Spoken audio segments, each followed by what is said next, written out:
देखते हैं।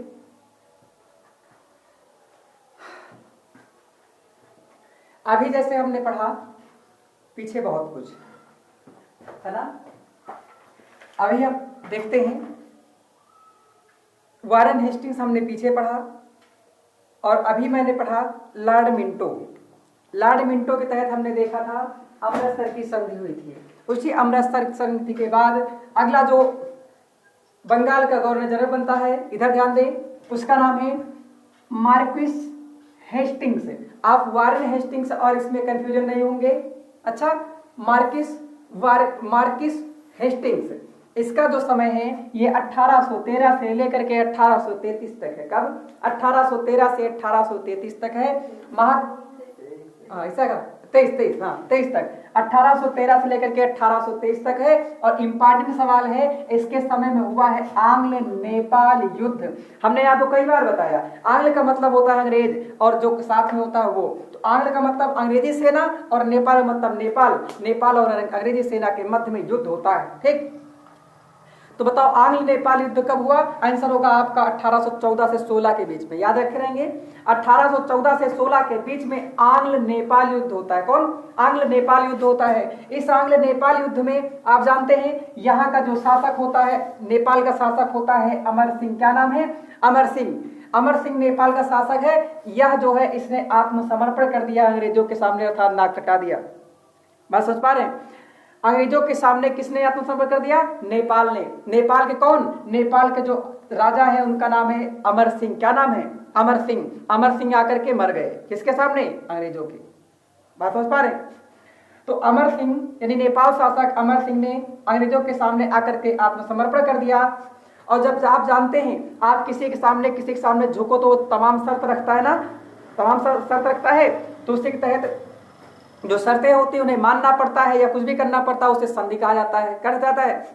तो जब समर्पण किया तो उसके बाद होती है आंग्ल नेपाल संधि, और वह संधि होती है उसे हम कहते हैं संगोली की संधि। कौन? संगोली की संधि। संगोली आपका नेपाल में एक स्थान है। तो संगोली की संधि, आंग्ल नेपाल युद्ध किस संधि किससे समाप्त होता है? आंसर आपको होगा संगोली की संधि। याद रखे रहेंगे, संगोली की संधि, इसे संगोला संधि भी कहते हैं। याद रखे रहेंगे। अच्छा, संगोली संगोला बात एक है। अच्छा, संगोला की संधि या संगोली संधि हुई कब? आंसर आप याद रखे रहेंगे सन 1816। कब? 1816 में संगोला या संगोली की संधि हुई। कौन से युद्ध समाप्त हुआ? आंग्ल नेपाल युद्ध। याद रखे रहेंगे। आगे इस संधि में किया क्या गया? तो यह संधि आप ध्यान देंगे, संगोला की संधि हुई किसके मध्य? तो यह हुई अंग्रेज, उसका नाम है फ्रांसिस हेस्टिंग्स, यानी हेस्टिंग्स और गोरखा। ये गोरखा कौन है? तो आप जाने जो नेपाल के सैनिक थे उनको हम गोरखा कहते हैं। क्या कहते हैं? गोरखा कहते हैं। समझ पा रहे हैं? जैसे आप देखेंगे वर्तमान में भारतीय सेना में जो है एक गोरखा रेजिमेंट है ना? समझ पा रहे हैं? गोरखा रेजिमेंट है। तो गोरखा और हेस्टिंग्स के मध्य कौन सी संधि हुई? उसे कहेंगे संगोली की संधि। याद रखे रहेंगे। आगे इस संधि में आगे क्या कहा गया?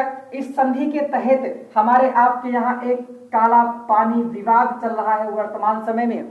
यानी इसी संधि के तहत जो है एक काला पानी विवाद है। यह काला पानी विवाद वर्तमान में कारण बना हुआ है किसके मध्य? भारत और नेपाल के मध्य। यह किसकी देन है? यह आपकी जो है किसकी देन है? संगोली की संधि की देन है। बात समझ पा रहे हैं?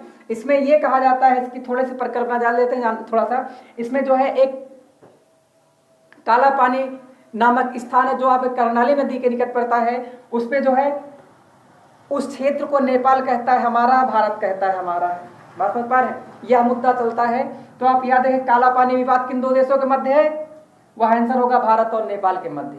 ठीक, भारत और नेपाल के मध्य काला पानी विवाद है। अच्छा, कभी आपका पूछा जाए तीस्ता जल विवाद किसके मध्य है? तीस्ता। तो तीस्ता जल विवाद आपका भारत और बांग्लादेश के मध्य है। किसके मध्य? भारत और बांग्लादेश के मध्य। ठीक, तीस्ता जल विवाद आप जानते हैं सिक्किम और नेपाल के उसके जो है बांग्लादेश की बात है ना? आगे इसी संधि के तहत, संगोली संधि के तहत ही काठमांडू में ब्रिटिश रेजिमेंट बनाया गया। ब्रिटिश रेजिमेंट कहे तो ब्रिटिश आर्मी के रहने के लिए स्थान। अच्छा, काठमांडू कहाँ की राजधानी है? तो काठमांडू कहाँ की राजधानी है? काठमांडू आपके नेपाल की राजधानी है। कहाँ की? नेपाल की। याद रखे रहेंगे, काठमांडू नेपाल की राजधानी है। अच्छा, अगला, अंग्रेजों को इसके तहत, यानी जो संगोली की संधि है, संगोली संधि के तहत अंग्रेजों को शिमला, मसूरी, रानीखेत, नैनीताल ये क्षेत्र प्राप्त हो गए। समझ पा रहे हैं? यानी इन क्षेत्रों पर किसका अधिकार हो गया? शिमला, जैसा कि आप जानते हैं हिमाचल प्रदेश में, मसूरी, रानीखेत, नैनीताल ये आप जानते हैं उत्तराखंड में, है ना। और ये प्रसिद्ध किसके लिए है? पर्यटक क्षेत्र के लिए प्रसिद्ध है वर्तमान में ना, आप जानते हैं। तो ये सभी पर किसका अधिकार हो गया? अंग्रेजों का। किस संधि के तहत? याद रखे रहेंगे, संगोली की संधि के तहत। अच्छा, आगे देखेंगे, इसी मार्क्विस हेस्टिंग के समय में ही तृतीय आंग्ल मराठा युद्ध हुआ। तृतीय आंग्ल मराठा युद्ध हुआ कब? 1817 से लेकर के 1818 तक चला, लगभग 8 से 9 महीने करीब।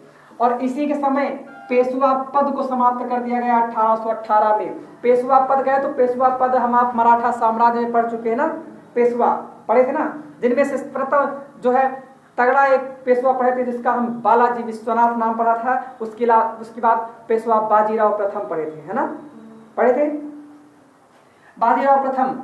ये पेशवा शब्द, पेशवा पद किसके समय समाप्त हो गया? तो पेशवा पद समाप्त हो गया तो जो है मार्क्विस हेस्टिंग्स के समय सन 1818 में। याद रखे रहेंगे, ये हो गया। और 1817 और 18 में एक महत्वपूर्ण सवाल है, पिंडारियों का दमन किया गया। ये पिंडारी क्या है? हम आपको विद्रोह में भी पढ़ाएंगे आधुनिक भारत में। तो पिंडारियों का विद्रोह, पिंडारी विद्रोह हमारे आपके यहाँ एक जनजाति हुआ करती थी। क्या? हमारे आपके यहाँ एक जनजाति हुआ करती थी पिंडारी। क्या? पिंडारी। जैसा कि आप बाहुबली मूवी में देखे होंगे, उसमें जो बाहुबली होता है ना, बताता है पिंडारी आक्रमण होता है ना, जब कटार वटार लिए रहते, वही। तो पिंडारी एक बहुत विशेष प्रकार की फौज थी, जो है जनजातीय फौज थी। तो पिंडारियों का दमन किसने किया? याद रखे रहेंगे, मार्क्विस हेस्टिंग्स ने किया। ठीक है। इसके प्रमुख नेता, पिंडारियों के प्रमुख नेता, उनका नाम था चीतू और करीम खां। कौन? चीतू और करीम खां। अगला नाम आ जाता है वारिल मोहम्मद। ठीक, ये प्रमुख नेता थे। इंपॉर्टेंट सवाल है, प्रेस पर प्रतिबंध किसने लगाया था? सर जॉन शोर ने लगाया था। सन 1798-99 में, 98 में लगाया था, 99 में पारित हुआ था। अच्छा, तो 99 में लगे प्रेस पर प्रतिबंध को किसने समाप्त किया? आंसर आप याद रखेंगे, मार्क्विस हेस्टिंग ने इन्होंने समाप्त किया। ठीक है। और इन्हीं के समय सन 1822 में काश्तकारी एक्ट आया, जिसे हम टेंडेंसी एक्ट के नाम से भी जानते हैं। ये काश्तकारी जो है एक्ट क्या होता है, थोड़ा सा काश्तकारी एक प्रकार समझे खेती संबंध रखता है। अच्छा, इसको बाद में पढ़ेंगे, कोई समस्या? ये हो गए इतने वारेन हेस्टिंग्स के बातें ही लग जाएगा। तो आंग्ल नेपाल युद्ध कब समाप्त हुआ? किस संधि के तहत? संगोली की संधि के तहत। अच्छा, याद रखेंगे।